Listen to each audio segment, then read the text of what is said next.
धीरेन्द्र शास्त्री ने सौगंध खाई है कि वो भारत को हिंदू राष्ट्र बनाकर दम लेंगे। बाबा बागेश्वर जिन्होंने ऐलान कर दिया है हिंदू राष्ट्र को लेकर, भारत हिंदू राष्ट्र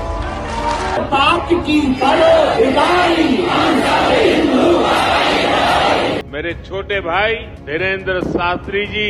भारत को हिंदू राष्ट्र बनाया तभी जा सकता जब हिंदू राज्य होंगे। भारत को हिंदू राष्ट्र तभी बनाया जा सकता है जब हिंदू जिले होंगे। भारत को हिंदू राष्ट्र तभी बनाया जा सकता है जब हिंदू ग्राम होंगे, और भारत को हिंदू राष्ट्र तभी बनाया जा सकता है जब हिंदू घर है। साथियों नमस्कार, जय भीम, सत श्री अकाल, आदाब। मैं उमेश करुणा और आप देख रहे हैं BH news network. Bageshwar Dham का पीठाधीश धीरेन्द्र कृष्ण शास्त्री, जो कि आज के समय में प्रॉपर्टी डीलर का कार्यकर्ता दिख रहा है, जो कि हिंदू गांव बसाने की बात कर रहा है, 1000 परिवारों को बसाने का वह दावा कर चुका है। और वहीं हम आपको बता दें कि सत्ता का पूरा संरक्षण इसको मिलता दिख रहा है, और एज कोई ज़्यादा नहीं है। वह आप भली भांति जानते हैं कि अभी इसकी जो एज है वह बहुत कम है, हो सकता है हमसे भी कम हो। लेकिन आज के समय में जो इसकी दुकान का धंधा है, जो पाखंडवाद की ये दुकान चला रहा है, वह काफ़ी पनप रही है। कथा करता है देश के विभिन्न राज्यों में जाकर, अभी हाल फिलहाल में मेरठ भी आया था। इस तरीके के जो शब्दों से हम नवाज रहे हैं, ऐसे जो हम शब्द यूज कर रहे हैं, वह हम इसलिए कर रहे हैं क्योंकि यह आदमी ठीक नहीं है। यह आदमी देश के लिए अभिशाप है, यह देश के भविष्य के लिए खतरा है, देश को पतन की ओर ले जा रहा है। देश के अंदर आज ज़रूरत है शिक्षा की, चिकित्सा की, लेकिन आज यहाँ पर सरकार भी बढ़ावा दे रही है धीरेन्द्र कृष्ण शास्त्री के जैसे अनाड़ियों को, ऐसे पाखंडियों को आगे कर अपनी राजनीति रोटियां सेकने का जो कार्य किया जा रहा है, यह किसी से चूक नहीं रहा। सब समझ रहे हैं कि आखिर देश में हो क्या रहा है।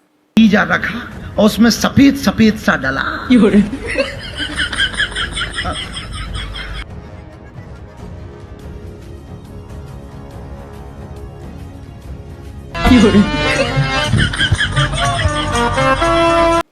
धीरेन्द्र कृष्ण शास्त्री, जो कि करोड़ों रुपए कमाता है कथा के दौरान, एक आयोजन होता है, एक समिति होती है, सबकी मिलीभगत होती है और सरकार का संरक्षण होता है। मेरे छोटे भाई धीरेन्द्र शास्त्री जी। और इसके अलावा जो आज प्रॉपर्टी डीलर का कार्य देखा जा रहा है, जिसमें कि हिंदू ग्राम बनाने की बात की जा रही है और 1000 परिवार बसाने की बात पूरी तरह से दावा कर चुका है, परिकल्पना हो चुकी है, आधारशिला रखी जा चुकी है। छतरपुर के अंदर से शुरुआत हो रही है और यह कह रहा है कि टेस्टिंग है, पहले एक हिंदू ग्राम बनाया जाएगा और उसके बाद हिंदू राष्ट्र की यहाँ पर नींव रखी जाएगी। और यहाँ पर हमारे कुछ सवाल है कि यदि हिंदू ग्राम बनेगा तो उसके अंदर दलित व OBC के लोगों को क्या अहमियत मिलेगी, क्या जगह मिलेगी? क्या वहाँ पर वह भी प्लॉट काट सकेंगे? क्या वह भी वहाँ पर प्लॉट ले सकेंगे? इसके ऊपर क्या जवाब है धीरेन्द्र कृष्ण शास्त्री का? और हम आपको बता दें कि ये संविधान का सीधा सीधा उल्लंघन कर रहा है। संविधान में धर्म निरपेक्ष देश की कल्पना हुई और यहाँ पर ये धर्म के नाम पर जो कट्टरता चल रही है, जो धर्म के नाम पर, मंदिर व मस्जिदों के नाम पर जो देश के अंदर ये माहौल क्रिएट किया जा रहा है, ये देश को पतन की ओर ले जाया जा रहा है। और इसके ऊपर हम सबसे बड़ी बात कहें कि तथागत गौतम बुद्ध से लेकर संत कबीर साहब, संत शिरोमणि रविदास जी, गाड़ के महाराज पेरियार, डॉक्टर बाबा साहब अम्बेडकर जी, सभी ने यही यहाँ पर संघर्ष किया कि इस देश के अंदर भाईचारा, अमन, चैन, शांति बनी रहे। कबीर साहब ने उस दौर में कह दिया था कि पत्थर पूजे हरी मिले तो मैं पूजूं पहाड़, घर की चक्की कोई ना पूजे जाको पीस खाए संसार। और कबीरदास जी के सब फॉलोवर हैं, उनकी बात को कोई नहीं नकार सकता, चाहे उसमें ये धीरेन्द्र कृष्ण शास्त्री क्यों ना हो। लेकिन उससे विपरीत चल रहे हैं।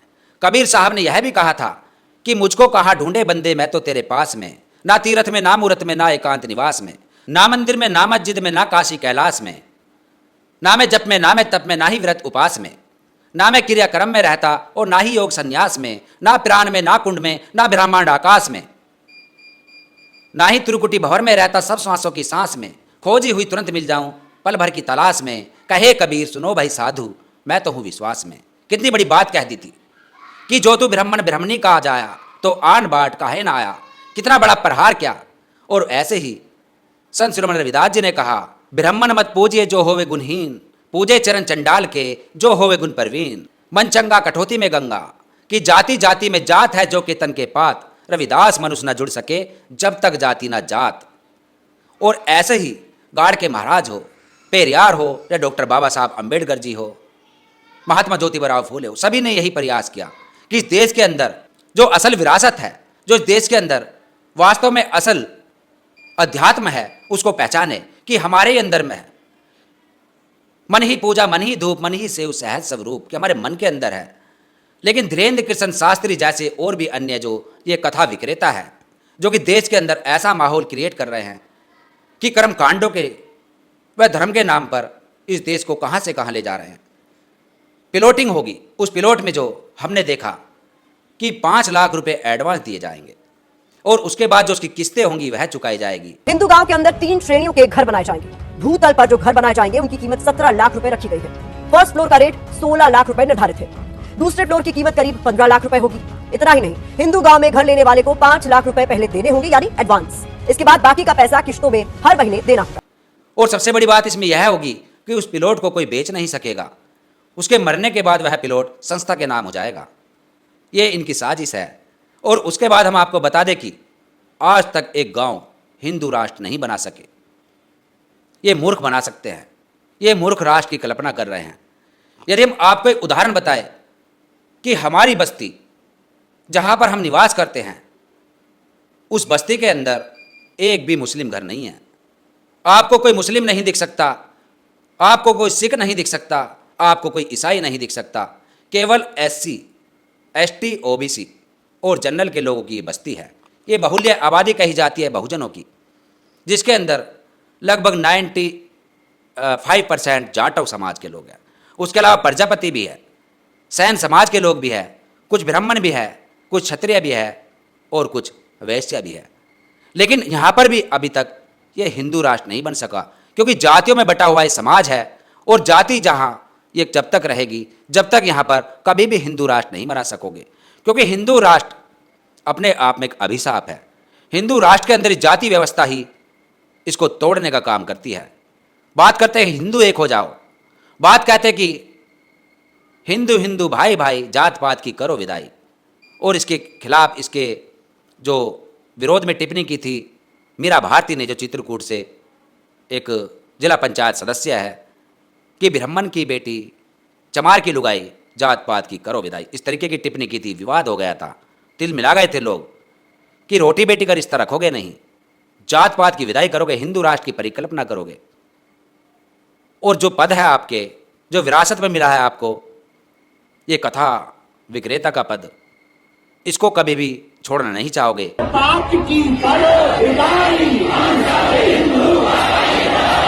ये जाहिल है, पढ़ा लिखा भी नहीं है, अनपढ़ है, अपने आप खुद कहता है कि मैं बिना स्कूल गए इंटर कर चुका हूं। इस तरीके की बातें धीरेन्द्र कृष्ण शास्त्री कई बयानों में कह चुका है, आप सुन सकते हैं। हम 12वीं तक पढ़े हैं और BA प्राइवेट करे हैं, लेकिन स्कूल ही नहीं गए ढंग से। वहीं हम आपको बता दें कि इसको यूनिवर्सिटी में होना चाहिए था, प्रोफेसर बनना चाहिए था, साइंटिस्ट बनना चाहिए था, यानी देश के अंदर जो असल मुद्दे हैं उन पर बात करनी चाहिए थी। लेकिन ये यहाँ पर कर्म कांड, पाखंड व मंदिर मस्जिदों के ऊपर उलझा कर रखना चाहता है। ये एक षड्यंत्र है और इसका बहुत जल्द खुलासा होना चाहिए, इस पर रोक लगनी चाहिए, वरना देश हमारा गत की ओर जा रहा है। भारत को हिंदू राष्ट्र बनाने के लिए भी तैयार हो रहे हो। भारत हिंदू राष्ट्र की जय। लेकिन भारत हिंदू राष्ट्र था, है, बस घोषणा की जरूरत है। ये प्री प्लानिंग व प्लानिंग के तहत एक प्रोजेक्ट तैयार किया गया। मीडिया चैनल, तमाम जितने भी मीडिया चैनल है, बड़े बड़े कॉरपोरेट चैनल है, सभी में धीरेन्द्र कृष्ण शास्त्री को बैठा दिया जाता है, डिबेट होती है और इसको जो इस तरीके से दिखाया जाता है कि यही सब कुछ है, यानी देश का या धर्म का रखवाला यही है, यही धर्म का ठेकेदार है, ऐसा साबित करने की यहाँ पर साजिश रची जा रही है। मेरे छोटे भाई धीरेन्द्र शास्त्री जी, और इसको समझना होगा। इस खबर पर आपका क्या कहना है, कमेंट्स में अपनी बात जरूर रखें और देखते रहिए BH न्यूज नेटवर्क। चैनल को यदि आपने सब्सक्राइब नहीं किया तो सब्सक्राइब करें और वीडियो को शेयर करें। जय भीम, जय संविधान, जय विज्ञान, धन्यवाद।